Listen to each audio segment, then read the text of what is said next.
Olá, pessoal, tudo bem com vocês? Bem, aqui esse vídeo de hoje é para nós resolvermos juntos a questão 8 sobre a ficha de espelhos, é um estudo analítico sobre os espelhos. Então tá, olha, então a gente já pode ver por essa foto aqui que a gente tem o quê? Um dentista usando um espelho para observar os dentes de alguém. Gente, o espelho de dentista, ele é um espelho côncavo, certo? Então lembra, o espelho côncavo é um tipo de espelho esférico e que ele reflete nessa parte de dentro, na parte de dentro aqui do espelho, tá? É aqui que vai ocorrer a reflexão dos raios, na parte interna da calota esférica, certinho? Só lembrando isso para a gente poder dar início à leitura aqui da questão. A foto a seguir mostra um dentista examinando uma paciente por meio de um pequeno espelho esférico, certo? Espelho esférico, como a gente já viu, conhecido popularmente como espelho de dentista. O profissional utiliza um instrumento para observar o estado dental do paciente. Com base em seus conceitos físicos, julgue as afirmativas que se seguem. A principal função desse tipo de espelho é ampliar o campo visual. Gente, como eu disse, o espelho é côncavo. Côncavo. Gente, quem amplia campo visual é o espelho convexo. Por quê? Porque o espelho o espelho convexo ele reflete do lado de fora da calota esférica. Ele forma imagens menores do que o objeto, no convexo. Então, se as imagens são menores, quer dizer que você consegue formar mais imagens e ampliar o campo de visão.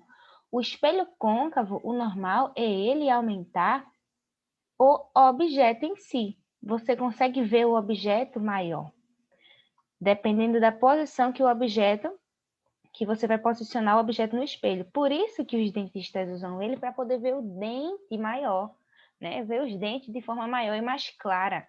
Por isso que usa o côncavo. Se o espelho fosse convexo, ele ia conseguir ver mais dentes, mas ia ter menos detalhes de cada um. Então, essa aqui está falsa. Se o objeto, o dente, né, for posicionado no foco principal do espelho, a imagem será real. Não sei se vocês lembram, né? Mas aqui a gente tá para lembrar que a imagem no espelho côncavo ela pode ser real, ela pode ser virtual e ela pode ser imprópria. Real, virtual ou imprópria. Tudo vai depender da posição do objeto, gente. Certo? Se aqui está o espelho côncavo, aqui a gente vai ter o eixo do espelho, né? Aqui o vértice, aqui a gente vai ter o centro de curvatura do espelho e esse aqui é o raio do espelho. A metade do raio vai ser o foco, certo? Se você colocar o objeto aqui, você forma um tipo de imagem. Se você coloca o objeto aqui, você forma outro tipo de imagem. E se você coloca ele depois do foco, você vai formar outro tipo de imagem. Que tipos de imagem que a gente vai formar? Vamos revisar aqui, tá? Só um segundo que a revisão vem. Olha só, gente. Vamos revisar os espelhos côncavos de forma geral. A gente já sabe que espelhos côncavos são espelhos esféricos que utilizam a superfície interna de uma calota esférica. Correto? Certo. Aí a gente também já pensou, né? Aqui no espelho do dentista, eu trouxe uma foto aqui para a gente visualizar melhor. Olha, aqui está o dente da pessoa. E esse espelho, gente, ele é desse tipo, esférico, né? Que vai fazer uma curvinha aqui. A gente não consegue ver, mas ele faz sim curvinha.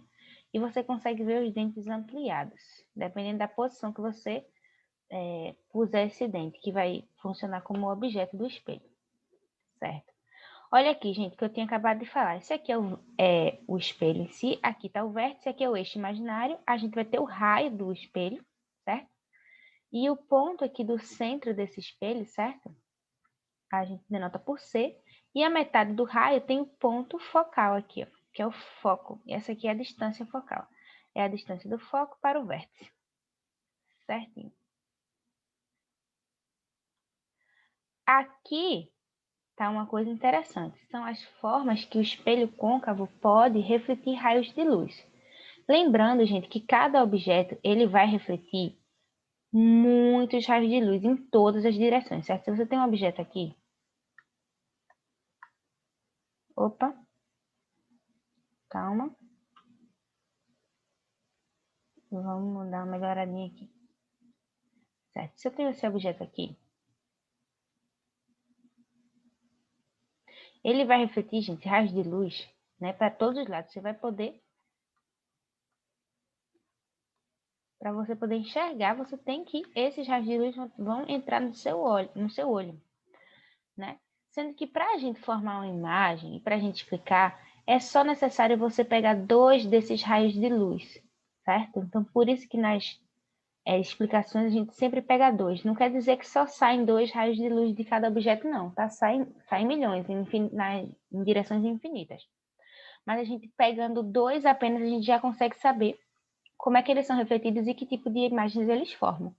Observe que se o raio de luz, gente, ele passa pelo centro de curvatura, ele vai refletir em cima dele mesmo. Esse prolongamento aqui é o prolongamento do raio, tá? Atrás do espelho. Se a imagem for formada aqui atrás, a imagem é virtual. Se ela for formada, gente, quando dois raios se cruzarem, certo? Aí ela é real. Nesse aqui, o raio de luz. Isso aqui é um raio de luz só, tá, gente? Nesse exemplo aqui, a gente tem um raio de luz só, mostrando como é que ele é refletido pelo espelho. Porque se é espelho, gente, reflete raio de luz. Tanto o espelho côncavo, que é esse aqui, como se fosse convexo. Qualquer espelho reflete raios de luz. Se o raio de luz incide, gente, ele chega no espelho paralelo, ele vai ser refletido passando pelo foco. E o contrário também é recíproco. Se ele incide passando no foco, ele é refletido paralelamente ao eixo. E se ele chega, gente, incidindo no vértice, ele é refletido de tal forma que esse ângulo aqui, ó, o ângulo incidente, que é esse aqui, e o ângulo de reflexão, que vai ser esse outro aqui, vão valer a mesma coisa. Se esse aqui é 15 graus, esse aqui é 15 graus. Se esse aqui é 30 graus, esse aqui é 30 graus também. Certo? Eles valem exatamente a mesma coisa. Certo? Isso aqui é a forma que o espelho côncavo reflete raios de luz. Então, a gente pode ver, gente, que depende da direção que ele vem. Se ele vem paralelo ao eixo, se ele vem passando pelo foco, se ele vem passando pelo centro, ou se ele vem incidindo direto no vértice. E para formar a imagem, né? É a pergunta que não quer calar, é como é que faz para formar a imagem. É assim. Se a gente põe o objeto depois, gente, desse centro aqui, o que acontece? O objeto vai ter essa altura. Aqui, perceba que eu peguei 2 raios de luz. Eu peguei o raio de luz 2, que está incidindo paralelo ao eixo, e a gente acabou de ver que se incide paralelo, ele reflete no foco. E pegando um raio de luz, gente, que incidiria no vértice e seria refletido aqui. Então, a gente tem que pegar a reflexão desse raio e a reflexão do raio 2, e vai ver que é nesse ponto aqui que elas se encontram. Então, é nesse ponto aqui que forma a imagem. Perceba que a imagem é invertida. Enquanto o objeto está apontando para cima, ela aponta para baixo. Perceba que ela é bem menor do que a altura do objeto. Então, ela também é menor. E perceba também que ela é uma imagem real, porque ela é formada, gente, pela reflexão dos raios de luz. Não é o prolongamento dos raios que forma a imagem, não. Não é o prolongamento aqui, ó. É o próprio raio de luz refletido que forma a imagem, de forma que essa imagem é real. Certo? E se você puser o objeto entre o vértice e o foco, você consegue ampliar. Olha só como essa imagem fica maior. Por quê? Se você pega aqui, ó, esse raio 2 saiu, gente, paralelo ao eixo e foi refletido no foco. Enquanto que o raio 1 a gente pegou aqui no exemplo, saindo do centro, ou seja, ele vai ser refletido sobre ele mesmo. Ele chega assim e é refletido de volta. Veja que em nenhum momento os raios refletidos vão se interceptar. Eles não vão se tocar. Então, eles não queriam formar uma imagem. Porém, os prolongamentos deles, ó, aqui, ó, prolongamento,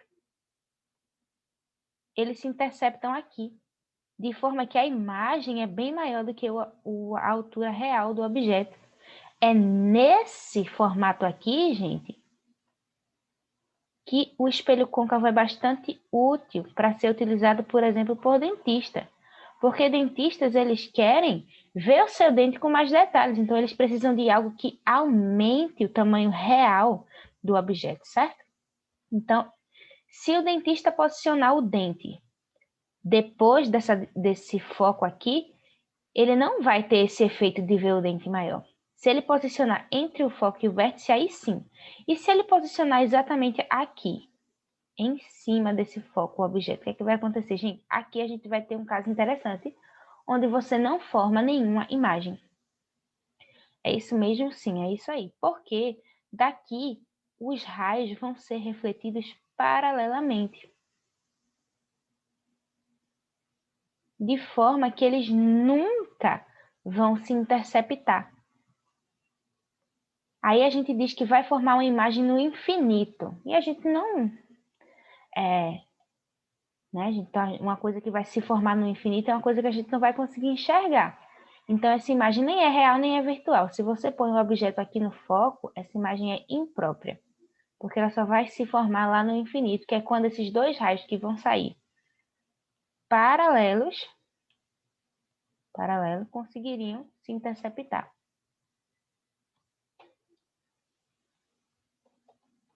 Certo.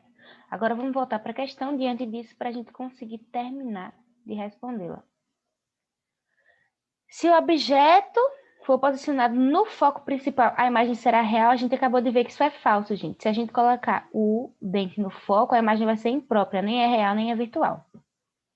Esse modelo de espelho pode ser utilizado para refletir a luz de um objeto luminoso verdadeiro, gente. Qualquer tipo de espelho côncavo ou convexo vai ser usado para refletir o objeto luminoso, pois possui esse comportamento convergente. O que é convergente? Convergente é que converge, encontra.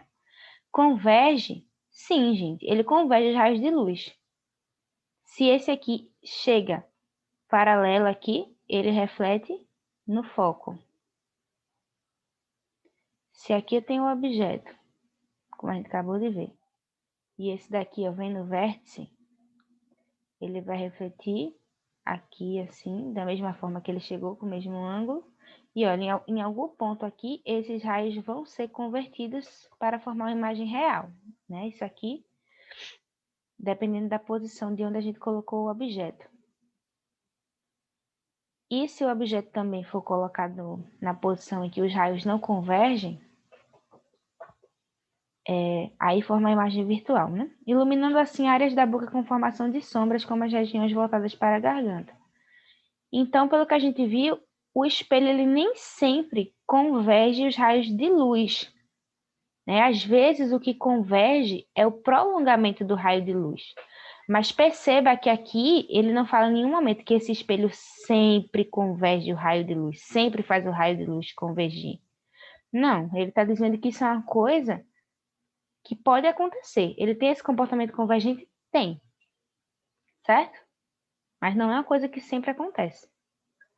Esse comportamento convergente só se dá se você posiciona o objeto depois do foco, aqui, ó. Aqui você vai convergir os raios de luz.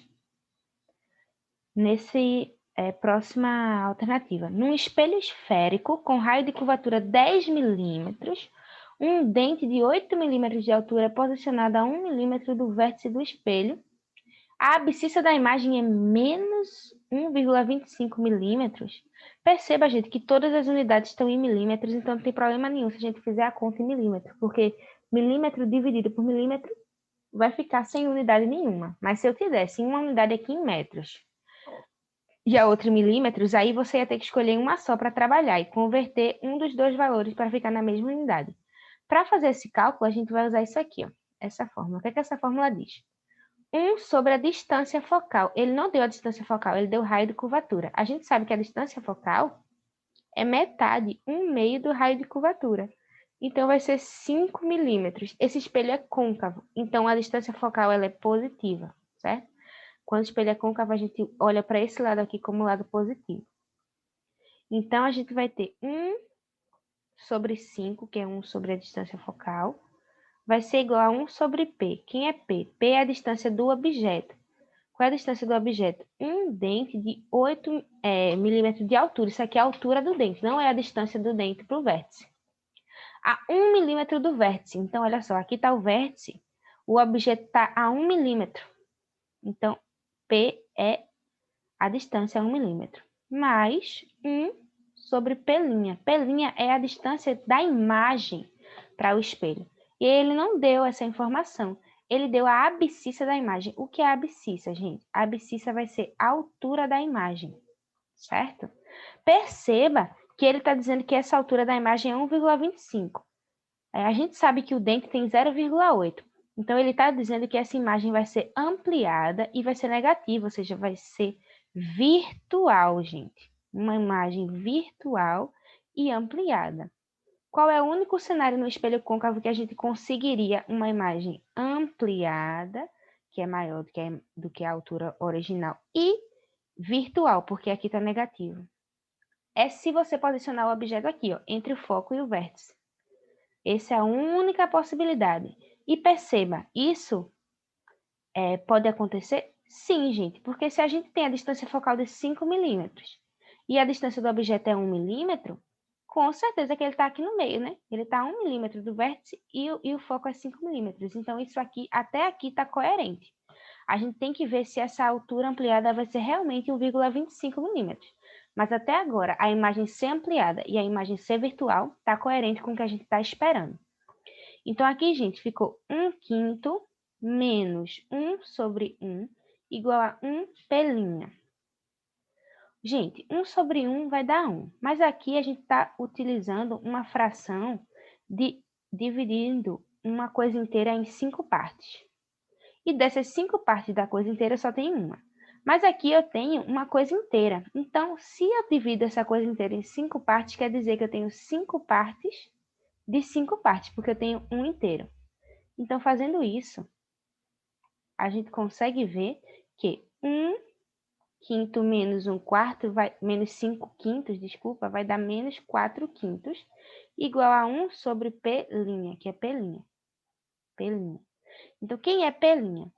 P', jogando ele para aqui, é igual a 5 dividido por menos 4, ou seja, menos 4/5 P', que você também pode considerar como 0,8 milímetros. Negativo, certo? 0,8 milímetros. Ou seja, essa imagem vai estar mais perto do foco do que a posição do objeto. E para a gente saber a altura da imagem, gente, a gente pode pegar aquela fórmula. A imagem é igual a dividido por P. Quem é P? P é 1.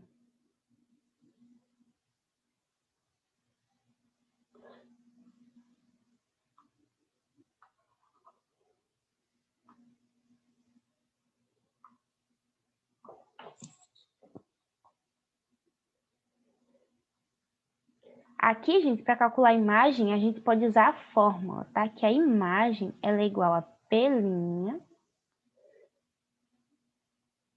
Não, gente, desculpa, ela é igual a P. Primeiro você coloca a distância do objeto dividida pela distância da imagem, para você saber a altura da imagem. Quem é P? P é 1.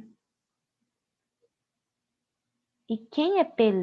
P' é menos 4 dividido por 5, ou seja, aqui a gente tem 1,1, porque aqui é como se você tivesse, gente, 1 dividido por 1. Multiplicando menos 5 dividido por 4.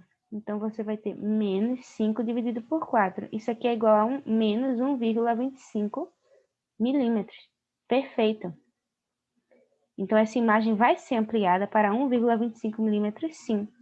E a nossa última alternativa diz, para o dente posicionado entre o vértice e o foco principal desse espelho, ou seja, a mesma situação do tópico 4 aqui, temos para um objeto real uma imagem de natureza virtual. Isso é verdade? Sim, gente. Porque a imagem, se você posicionar entre o vértice e o foco, ela vai ser formada pelo prolongamento dos raios de luz. Então, ela vai ser virtual aqui. Orientação direita vai ser para cima, se o objeto estiver para cima. e vai ser para baixo se o objeto estiver para baixo. É isso que está dizendo, orientação direita. E maior que o objeto. É maior que o objeto? Sim. É virtual? Sim. É direita, gente? Sim. A gente também viu que a imagem, quando ela é ampliada, né, maior que o objeto, e ela está nessa posição aqui, ela é na mesma orientação do objeto. Então, a imagem também é direita. Bem, gente, esse foi nosso vídeo. Espero ter ajudado vocês com o espelho côncavo. Na próxima vez que vocês forem ao dentista, podem pedir para dar uma olhadinha nele. É isso aí, gente. Até a próxima.